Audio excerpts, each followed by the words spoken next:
आज मु प्रस्तुत करी दही भेंडी से रखी दही भेंडी फुटेवा भुसुआ पत्र सोरिष लंका आउ गोटे चामच नाली लंका। एबे मोर तेल गरम हो जाइए मुझे रखी भेंडी की भाजी दे।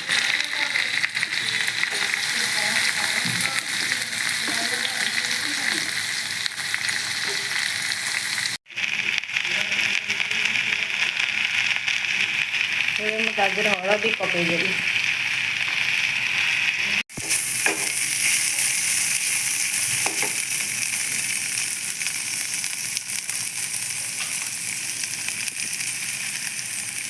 तादेह अल्प लुण पकईदेली।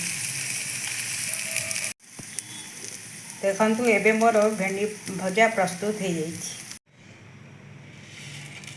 एबे मोर तेल गरम हो जाइए तादे रखि सोरिष लंका आ भुसुआ पत्र मु पकई।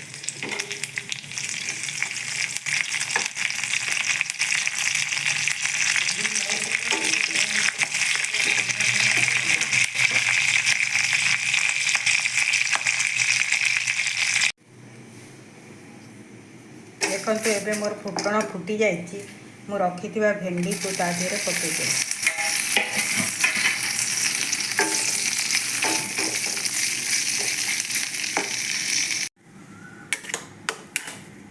देखु एबे मोर दही भेंडी प्रस्तुत हो जाइए।